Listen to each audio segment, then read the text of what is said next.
That's do the that. point. So if Okay, Right, I take it back. All right, I'm shutting my mouth. God. Shut my mouth. Okay, hi everybody. Thanks for coming back if you've been here before, or hi, welcome if you're new. My name is Mickey. I'm a therapist and we talk about therapy things on this channel. Today, we are finishing out the Love is Blind series because we are talking about the reunion for season 2. I cannot even express to you how excited Aaron and I are. So my understanding was that we would just talk about it once a week, maybe at best. And then Netflix was like, have 5 episodes at once. So we like overnight quadrupled our content output and our editing schedule and our filming schedule. So I'm exhausted. This has taken up our life for the last 2 weeks. And I am very much ready to never hear the words shake or Shayne ever again. I'm very excited to talk about this reunion because apparently it's a shit show. I've seen a lot of the comments from y'all being like, oh my gosh, can't wait for you to talk about it because it's crazy. So I'm very interested to see what the deal is. We have wine. We actually have a platter of chocolate covered strawberries because, fun fact, the day that we're filming this, yesterday was Aaron and I's 7-year wedding anniversary. So that seems kind of... It was 7? Yeah. Yes, it was 7. Baby, when time goes by like this, you know you gotta keep count. Shut up! So we have a platter of chocolate strawberries from my lovely mother. So that seemed apropos. So we're celebrating the end of this godforsaken series and we're excited. So let's do this. Let's release us.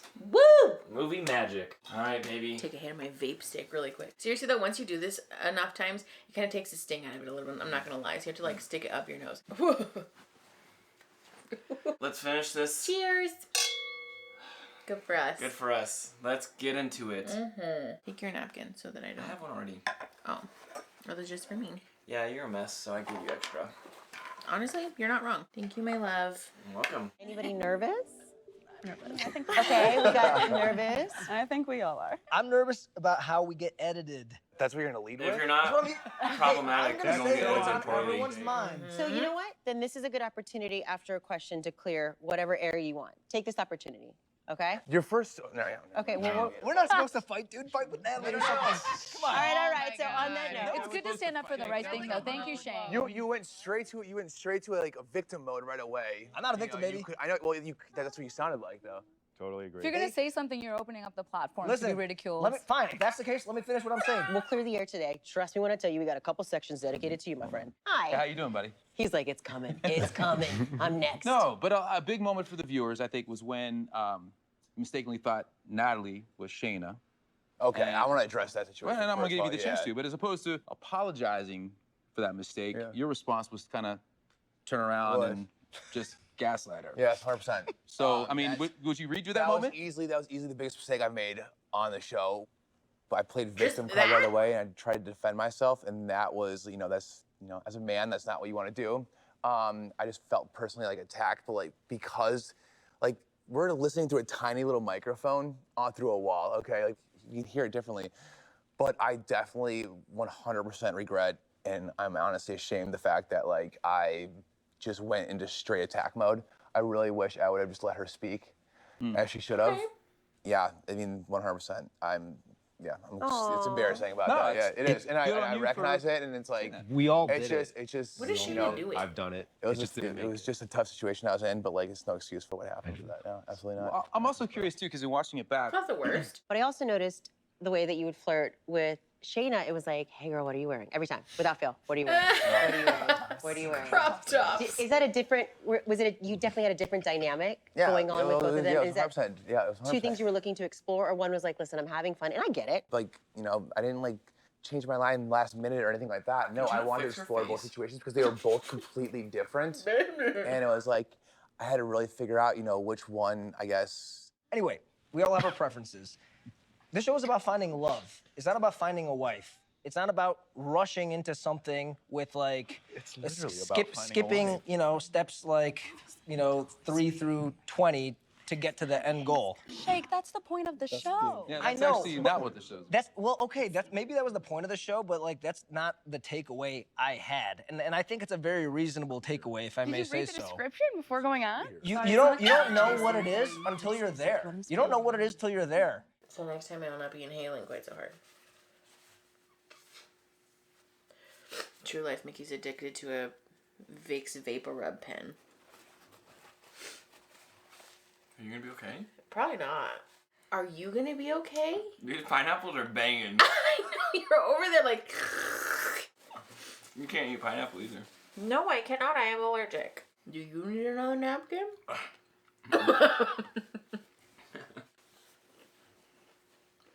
No one knows what it feels like going in there. And it's like, you know, my whole mindset was focusing on proposing to Natalie the whole time. And then I hear Shayna's voice, and we haven't talked for days. I'm like, I'm not mad about the situation, but it's like, it was my day with Natalie. And I was upset about the fact that, like, it got, like, it just fucked with my mind a little bit, and that's what it was about. And I obviously was very dramatic. That's who I am. But, like, like, that's what it was. And No, you make it. I have a hard time with this because we've talked at length about how much I dislike the premise of this show generally and the way that they have handled the interactions that they host between the participants. It does feel very manipulative and very exploitative. I've heard or like seen rumors online about whether the producers staged this moment and intentionally didn't tell Shayne to arrange this kind of shock value situation, which if that's true is fucked up, you know, like that's not fucking okay. Because again, I want to highlight that these are normal people who shouldn't have to walk into this situation with a higher level of emotional intelligence than like the average person in order to navigate this situations, well, somewhat successfully, I guess, in theory.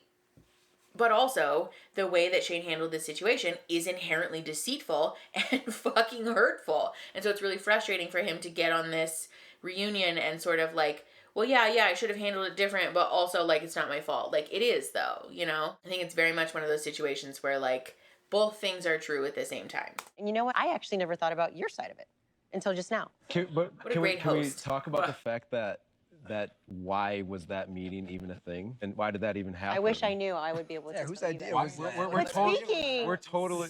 Speaking Yeah, of we're totally Kyle, looking since to- you Let's want to bring you be into in the the mix now. conversation, This is some shiesty fucking bullshit. This, like... We didn't know. Fuck Shut that the fucking fuck up. shit. They fucking knew. And if they Yeah. didn't, and if they didn't fucking know, then they're still like guilty by association because they're the hosts of the show. They're the celebrity faces that are endorsing the show, and they should fucking know because they're putting their reputation on the line to promote this fucking bullshit. And if you don't know what's going on behind your back, that's your fucking problem. Fucking clowns. They don't get to walk away from this blame free either. I told you what happened, so the fact that So you're playing why? this So like wait, why did face you want is the so- meeting? What? Why did you want the meeting with Shayne? It honestly, looking back on it, I should have said no right away to you. Right. 100%. Why did you want the meeting? But I did feel No very. one put a gun to your head to do anything. Yeah, but no, 100%. I actually do take full ownership. I could have avoided a whole bunch of drama and mess. yeah. Answer the fucking question. And I'm owning that. Yeah. I. Because I would never think to do that to you. I mean, I would never think, oh, I just got engaged, but let A me godly give woman like that one should not more be acting try like to that. somebody else. I wasn't giving a try. It was part of my process. Again, this is an experiment. I didn't know what I was feeling. It was part of. Baby. Sorry. Okay, I want to talk about a couple of things here because I think there's useful things to break down from a communication perspective. Do I have chocolate in my teeth? Doing great, baby. Okay. First of all, if you'll notice, the tendency that Shayna has with this is to repeat this phrase, I take accountability, I own it 100%. 100%. But then also for that to be followed up with this language that's intended to downplay the actual significance and the severity of her actions. If you'll notice, the situation with Natalie, she outright lied. She blatantly lied to Natalie about the contents of the conversation that she had with Shayne. And instead of saying that, she says, oh, I downplayed the situation to Natalie. That's not accurate. That's not a factual representation of what happened. And again, like the conversation that she had with Kyle, you know, she said I couldn't move forward, or with Shayne, I couldn't move forward until I had a conversation with Shayne. That's not what happened. She went in there and made a last, like, pleading her case to Shayne, which we talked about. Like, I can understand and I can humanize that, but it is important for someone to own accountability for the way that that's hurtful for all parties involved. And this is not that. And so if you find yourself in an interaction with someone who uses words like this that seem to take the bite out of the way or the severity of the hurt that they caused, I do want to encourage and empower people to hold people to task and to say, like, no, actually you didn't downplay it, you lied. Or like, no, it wasn't about clarity. It was, about airing your last chance to have a relationship with this person. And that's okay. Like, just say that, be honest about that, because it is another level of hurt after an initial hurt has already been caused, when someone is like attempting to sort of apologize, but they're using language that invalidates the pain that they've caused. And I also really want to encourage people to avoid doing this when you're apologizing. Don't do this. Don't try to hide behind flowery language. You fucked up. It's just important to take the L now and like own that you did it wrong and that you need to honor how you should have done it differently. We just say off the record that I can't help himself. the drive to continue on the show was a driving factor. Woo, I think, There it for is. Shayna and Kyle, maybe. Sometimes it's okay to just keep your mouth shut. If you say, do you not remember getting Why does he mic'd have today to either? There's no off the always record. chime in. Off Why? the record. Say whatever you want. It probably, if we're talking about appearance, it would have looked way more better on my side if I said no Totally. right away. If you had just said no, it would have saved so much trouble. 100%. And then you wouldn't have got to go to Mexico. Yes. He's horrified. You all right, man? I just can't believe the words that are coming out of his mouth right now, honestly. I'm gonna say what everyone's thinking at home. I was thinking it. I was thinking it. I don't like shake, but I agree. It's been a lot. It's like crazy because I think that the pressure of saying I do or I don't had us in this like pressure cooker. Yeah. Where we were constantly getting in these disagreements where we were really just trying to figure out whether or not it would work. Yeah. And then once we actually got into the real life, a lot of the disagreements that we had ended up being non-existent. I feel like what the show did in the experiment, if you will, was give you guys the building blocks to, you had a disagreement, and then Did you for the not sake listen of to anything? continuing on with the experiment, you had to come back and you had to solve that disagreement. Sometimes No. I wonder if they're even listening to what they're saying. They're just waiting to plug the thing. Like, is someone Yes. reading? Like, someone who's They out. have to have an earpiece in. But also, this is like, again, such a it feels a little bit like when a corporate manager tells you to be thankful for like, the shitty Sizzler coupon that you get for being like employee of the month or something. Like it just like, no, this this is not a thing to be thankful for. What they just described is the thing that we have talked about endlessly in all of the other episodes for season 2, which is that this environment puts people in scenarios that are unnecessarily traumatizing and emotionally overwhelming that may cause them to interact with each other in ways that are unsafe, unhealthy, not reflective of their best selves. We literally just fucking talked about this, and fucking Vanessa Lachey, the best thing that she can come up with is, yeah, we really gave you guys good tools, huh? We traumatized you so much that you guys just had so many good tools. Has anyone seen my sparkly dress though? Like, no, that it's fucking infuriating to me that this is, first of all, why are they hosting this? Because they didn't bother to show up for the whole season. But second of all, that this is the dialogue that we're having. It's disingenuous, and honestly, it's just insulting a little bit to have a couple talk about, yeah, actually, like, being part of this experiment negatively impacted our relationship and our quality of life, and for Vanessa Lachey to go, yeah, you're welcome. For sure. Like, ew. With the balloon animals. What do they mean? It's them. The balloon animals have to mean something. Well, they had a pumper at her parents' house. Of all the couples this season, for whatever reason, you two were the hardest for me to figure out. It always seemed like there was a little bit more going on, behind the scenes than I was able to kind of wrap my head around. You're part of the fucking show. I'll keep that to ourselves, but our arguments, I felt unheard. And I'm really sorry if I made you feel that way. And I forgive you. If, ladies, if she can't say that. May I? 2 things. No, Shake, shut up. She can't say that. What, if? I'm sorry I made you feel that way. If I made you feel that way, that sucks. That's a terrible fucking apology. But also, did I have chocolate on my teeth?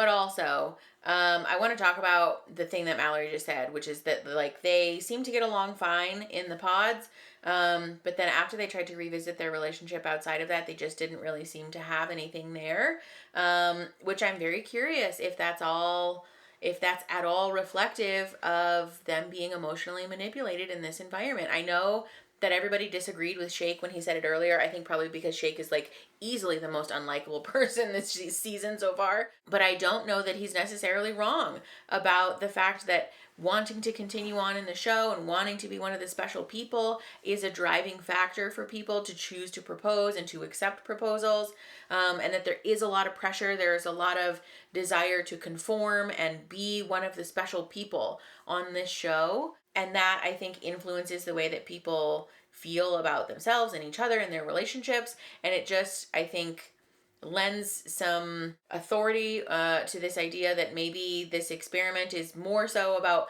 how effectively can we manipulate people when we control their environment and limit their communication with their support system than it is about, is love really blind? So, Shake, I mean, right out of the gate, I think the question that I have to ask, and probably a lot of people are wondering, is why did you do Love is Blind? I'll put it to you like this. And listen, I know I'm not the most liked person on this show, but I'm gonna keep it real with myself. And I think this is my chance to talk, so if I may. Please do. It's not that different than making a huge purchase. Maybe by, if I may, I know it's funny. I had to giggle because it's marriage and a purchase. Okay. Think of it as the ultimate purchase then, if you will. The ultimate commitment, if you will. Before you make this type of commitment, I feel like you have to read the fine print on that.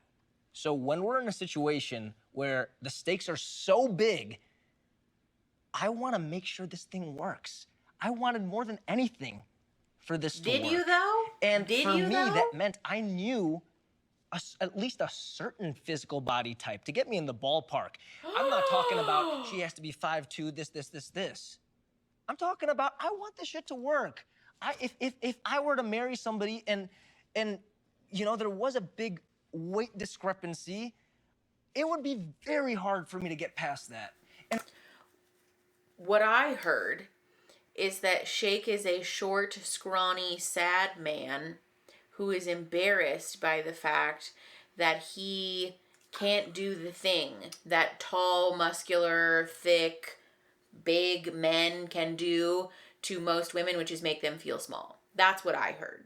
I heard insecurity oozing out of the pores of a man who has not bothered to do the work on his own self-esteem, on his own past body image, like we've talked about, on his own trauma wounds, on his own potential cultural wounds, on his own relationship wounds. And this is, again, why we said the thing that we said in one of the earlier episodes about how frustrated I was that the show presented Shake as this person who had this transformative moment where I am a new person and I have realized how, shallow I've been and like I'm cured. I'm different. From this moment forward, I'm a better person.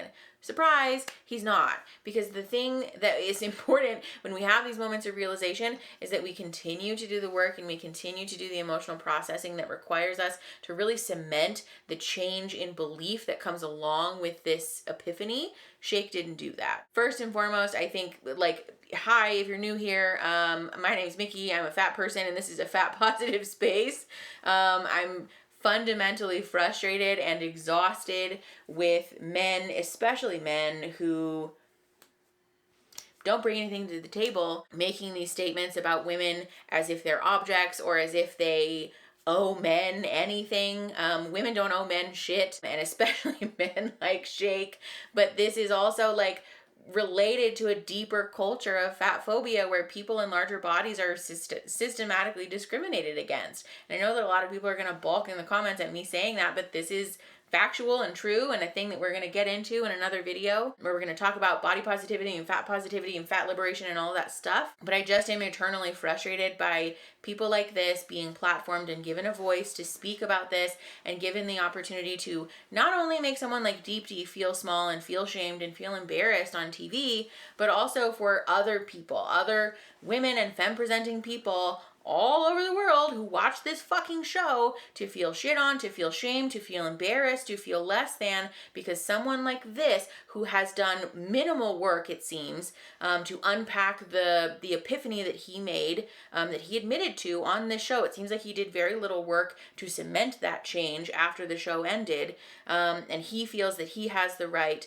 to shit on other people. Like, this is hurtful, this is shitty, this is shameful. It's not shameful, it's fucked up, honestly. And I just am exhausted by this. Also, we didn't even touch on the fact that Shayne literally compared women and potential partners to objects, and things to be purchased, which is mind-blowing. I'm getting sweaty. I can't talk about this anymore. I understand why everybody is so upset at Shayne now. When I'm in a situation like that, I want to get past that. I was ready to get deep. I Were you, wanted though? to know, if we're gonna do this, I'm gonna make sure I do everything in my power to ask my questions.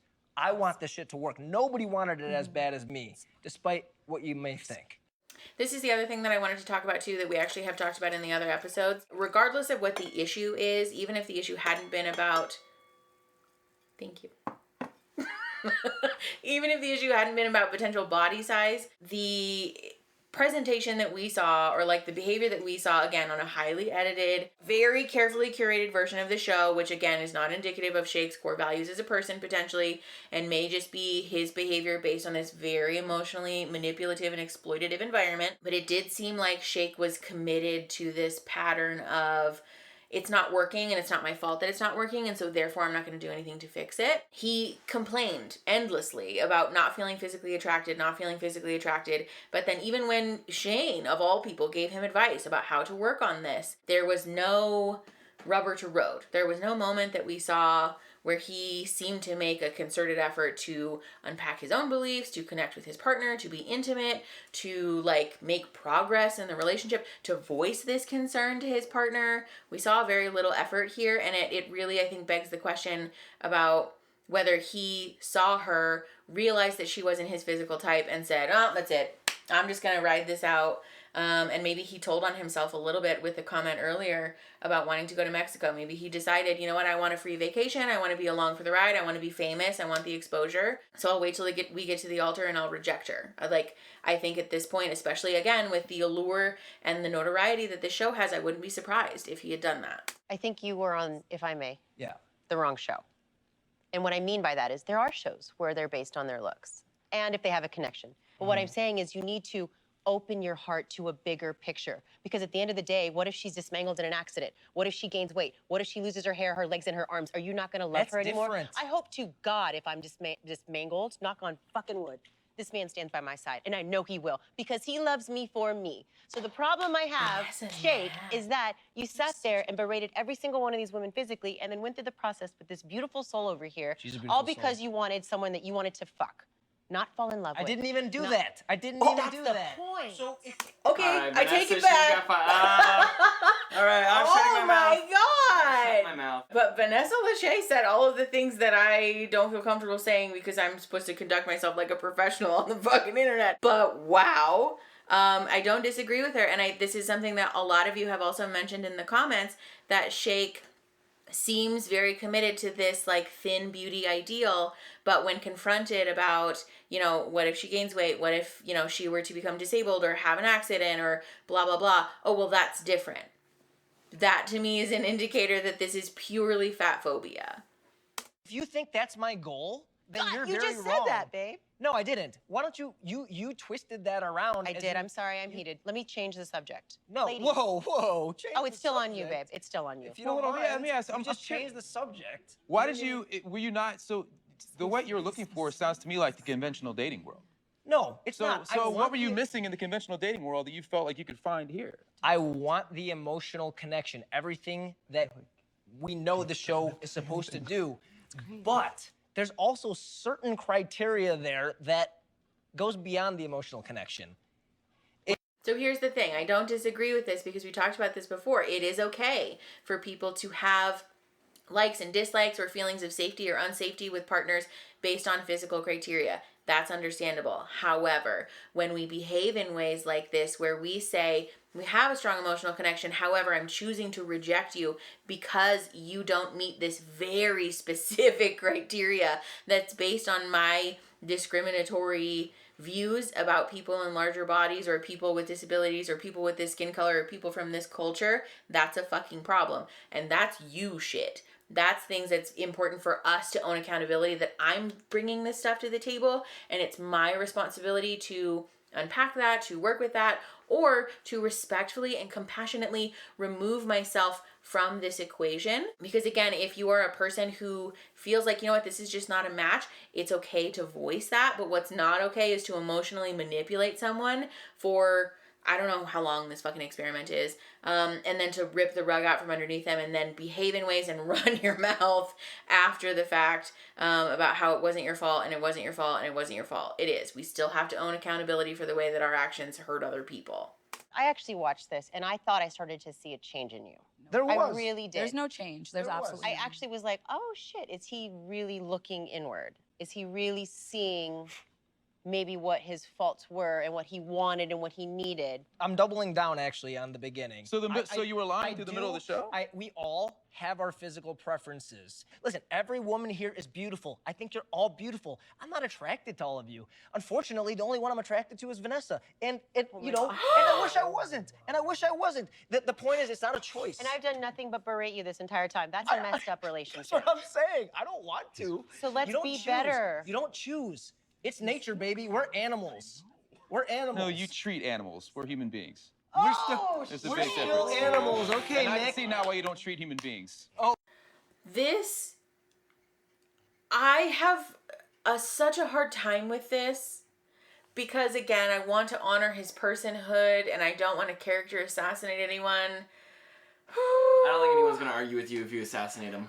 I don't want to, though, because the reality is that there are people out there who are watching this that may very well think the same way that Shake does. I'm sure there are, 100%. And I don't want to alienate those people or prevent those people from doing work or introspection on themselves by just railing on this person. You know what I mean? Like, it's still, I think, a very central and important message to the content of this channel that regardless of the person that you are, the beliefs that you hold, even if I as a person wouldn't get along with you or you wouldn't get along with me or we wouldn't be friends, that doesn't mean that you're not a person who's worthy of love and belonging and deserves to be happy and healthy. That's a core tenet of the work that I do as a clinician and a core tenet that informs the content that we make here. And I feel strongly about that, but this kind of stuff is hard to watch because this type of behavior is not something that we can just excuse or label as like, oh, you know, it wasn't his fault. This environment is like, no, this is terrible. He's equating human beings to animals. For actionable advice, that's not true. That's not accurate. We've talked about neuroplasticity on the channel as like a very small glimpse into how sophisticated and incredible the human brain and human mind is. But in case you didn't know, the human brain is one of the most incredibly evolved and complex and fascinating and like majestic pieces of evolution that we've ever fucking seen. It's absolutely fucking fascinating. And to equate that to like animal instinct is honestly fucking insulting. Shake, one thing, I think you would seriously benefit from seeing a psychologist and kind of figuring out some coping skills to navigate relationships as a narcissist, because I think you're gonna continue to damage relationships. Okay, can we please stop doing this? I was like so on her side. I really want to discourage people from labeling others with any diagnoses, but especially with personality disorders, they get an unfair rap as it is. And especially in like the last couple of years with TikTok and Reels and all of that, like, you know, blowing up, people have really started to run wild with the term narcissist. It's complicated. I don't specialize in personality disorders, to be clear, but I do want to discourage people from labeling people like this because, again, we can just label, like, especially as a layman, like I don't know if Iona is a psychologist or a therapist, but if, you know, she's not, we can just label like this behavior is problematic and you would benefit from seeing a psychologist or a therapist. Like, that's fair, but I don't know that the guy is necessarily a narcissist or that it's appropriate for any of us on the internet to make that judgment. It's not, actually. I don't know why I'm being coy. It's not appropriate. The fact that I ever respected you as a person, I'm mind blown. And It's I brought you hurtful. to my family. I've never done that. For my dad and my mom to sit there and watch you say these disgusting fucking things about me is so degrading. There's a way to say, oh, I'm not physically into her. Guess what? Your aunt is probably dope as fuck. That's all I have to say. Yeah, absolutely. And it's the complete lack of contrition. Like you absolutely, you have no problem acting the way you act and thinking there's nothing wrong with it. I just have a very hard time reading whether Shake does actually understand that his actions are inappropriate and he is just doubling down to avoid feeling shame and embarrassment in front of an audience and in front of other people, or if he genuinely has no remorse and he just doesn't care. My inkling is the former. It's, at least in my clinical experience, relatively rare for people to genuinely not understand that the things that they're doing are wrong, especially when they're being confronted, especially to the degree that Shake is. Yeah, I'm leaning towards that. But again, it's impossible for us to know, and I don't know that it's necessarily like fair or helpful for us to speculate. But for the record, if you do find yourself in a situation like this, either with a partner like this or you are this person, generally therapy is very helpful for everyone involved, and there are always links in my description to find wonderful, fabulous therapists who can help you work through a myriad of issues. What happened? Yeah. What happened that night that you What guys happened? They're not gonna tell us. want to share that ended this fairy tale process for both of you? Can I say something, please, actually? Yes, of course. So, I mean, I'm expressing remorse, like, I'm taking accountability for what happened that night, but I mean, there was a reason also why I got to that point, too.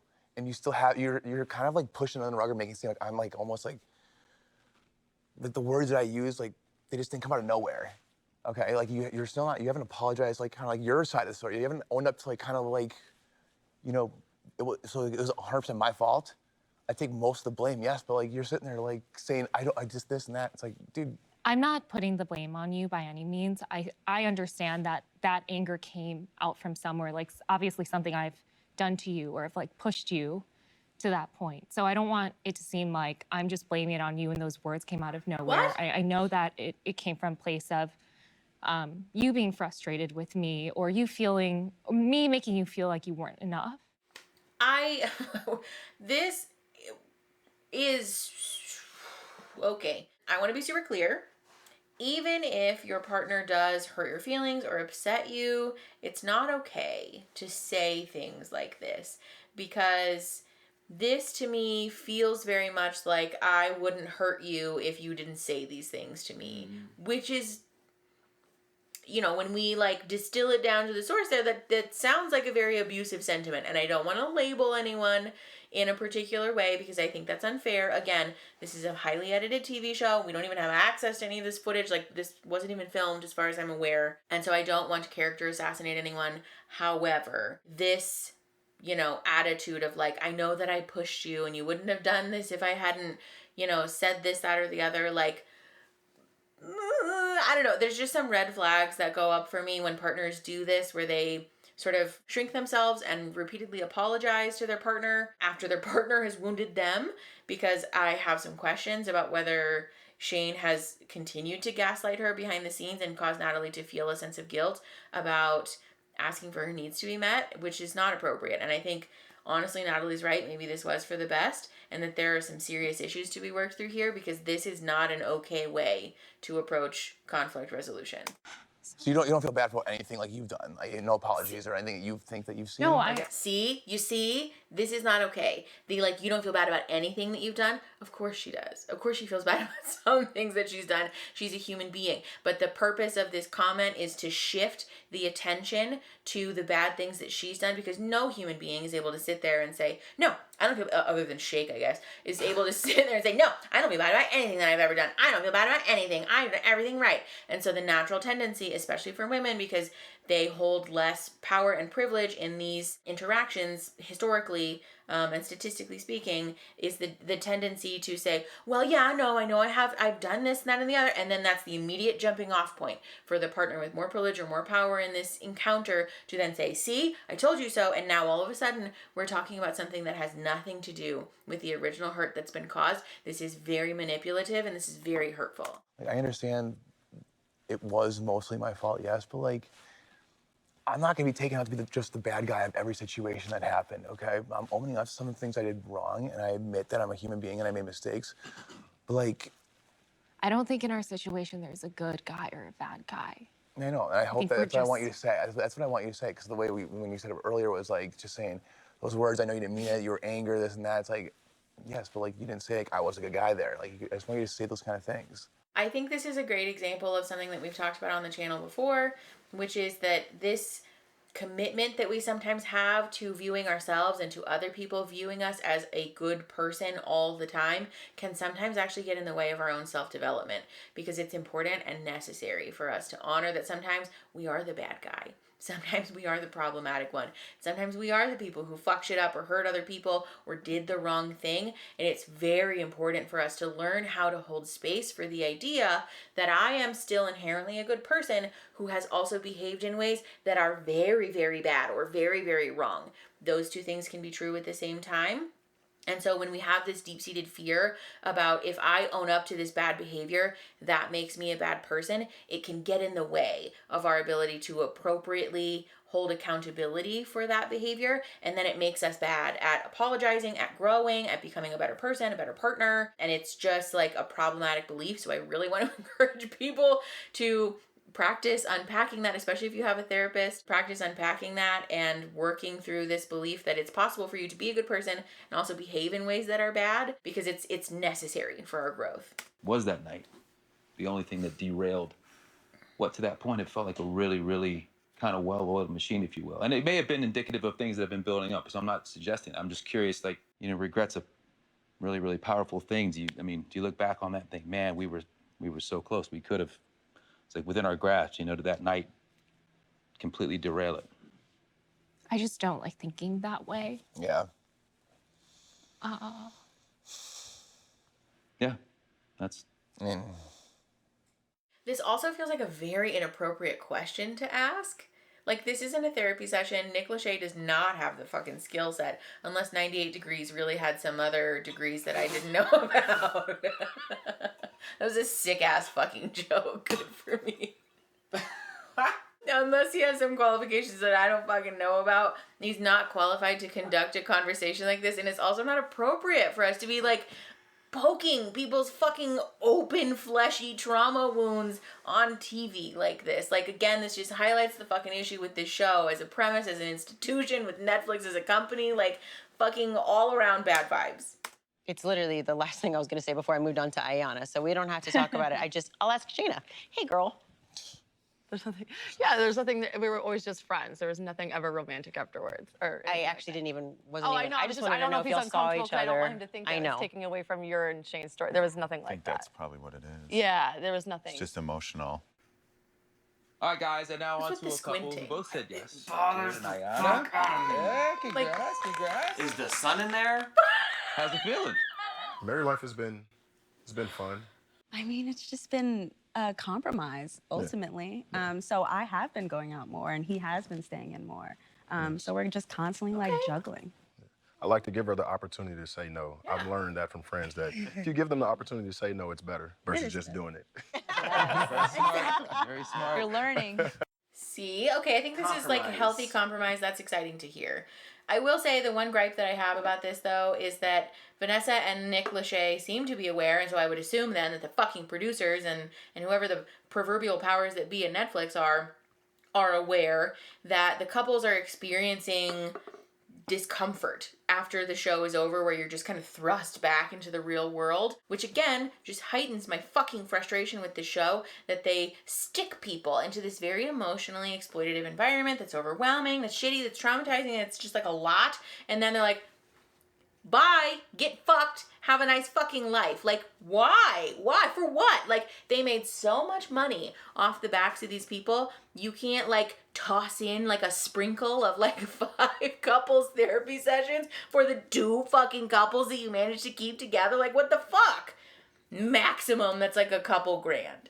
And with, like, premium fucking therapy. Like, they can afford it. That's not even the... It would cost less than the money to set up this fucking set for this stupid fucking reunion. But I just don't understand why we're not providing people with resources if we're so bought into this belief that love is blind. Like, do something for them then.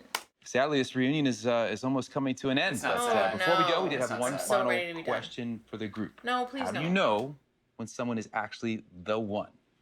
For me personally, it was when both my emotions and my logic aligned. Ooh. Yeah.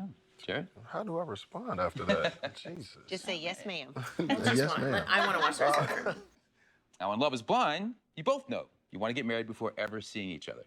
But in Netflix's new dating series, The Ultimatum, Boo, I don't care. Shut up. Okay, Shut up, give Nick me a Lachey. thing. We did it. We did it. I fucking made it, bitch. Get them off my screen. Thank you, love. All right, we're moving the sticking camera. with it. Movie magic. Movie magic, baby. Oh I my am God. literally so exhausted. I want to be clear. Just keep talking. Just keep talking. It's 1 a.m. This you is guys. the fourth 1 a.m. night. I can't. It's 1 a.m. I on need a my Monday life. night, and I have to work tomorrow. I need my life back. Honestly, Vanessa gets she gets the brownie point from me. Okay, so final thoughts for the whole series. I am surprised actually that I have more beef with Netflix as a corporate conglomerate and Love is Blind as an enterprise than I do with the actual individuals that are on the show and like even the problematic behavior. Even for as problematic as Shake and Shayne and, you know, some of the people sometimes were, I far and away have way more beef with the people who hold most of the power in this situation, which is like the producers and Netflix and like the corporations here. Because I think it just is becoming very clear that they have a vested interest in emotionally manipulating people to make good TV rather than caring for the well-being, the health, the wellness, the actual love and relationships of the people that are involved. And that fucking rubs me the wrong way. We've talked about this briefly before, but reality TV as an institution is already kind of a mindfuck for people. A lot of people have talked about this actually. If you guys are interested, a lot of the people who've been on Survivor actually have talked about how it has really done a number on their mental health to be like living in the world post their experiences with the show. And I'm very curious to know what kind of impact this type of experience has on an individual, on the couple, on their long-term relationship and their marital satisfaction and their relationship with themselves, because it's difficult. And I know that it sounds like a very influencer-y thing to say and like, whatever, fucking roll your eyes at me if you want to, but it is a very difficult thing to understand until you do have the eyeballs on you. Like even on a very micro level like we do on this channel, it's scary to have people like pick apart the things that you say and the expressions that you make and the noises that you make. Like it's a lot, you know? And so I can only imagine like even just the very micro experiences that I've had with that, for that to be magnified by like orders of magnitude for these people, that must do a number on a person's all the things like we already talked about. And so I just want to encourage people to keep that in mind with this show, but with reality TV generally, it's all a fucking farce. It's all a dick swinging competition. It's never fucking good or healthy or safe. And especially with this show, it's not at all a representation of what healthy relationships should look like. And again, not because these people individually as humans suck. That's not what I'm saying. I'm sure that individually they're all wonderful human beings. And again, they're all worthy of love and belonging. However, this show sets them up for fucking failure, and it's honestly like a goddamn miracle that anybody ends up saying yes at the altar. So be kind to yourselves. Use this show and this series as an opportunity to explore meaningful growth for yourself, for your relationships. There are always links for therapists in my description, but honestly, even just like listening to a good evidence-based podcast about relationship growth, about communication skills, finding some good evidence-based therapists on social media or, you know, TikTok or Instagram, like those are great resources to improve yourself in your relationship and just like really give yourself permission to grow and be imperfect and show up authentically, because this like whole TV show is just not that. So I'm sweaty. It's 1 a.m. I'm very tired. Thank you guys. If you watched all the way from the beginning to the end, thank you so much for sticking through it with us. I know it was a lot. We did have fun though. I did appreciate this. It was a fun time. I'm sure we'll fucking do it again when they release season 3. Famous last words. Yeah, so let me know what you guys thought and felt about the season and the series. Definitely like the video if you want to say thank you or just generally to help the channel. I appreciate it a lot. Subscribe to the channel and then share the video to help the channel grow and to help each other grow. And I will see you guys next Saturday for like normal content. Okay, bye. Baby, we did it. We did. We did it. I'm so proud of us. Hooray! Thank you guys for watching. Yeah, thanks for watching. Okay, bye. Oh yeah, it'll be a premiere, so yeah. bye. Bye.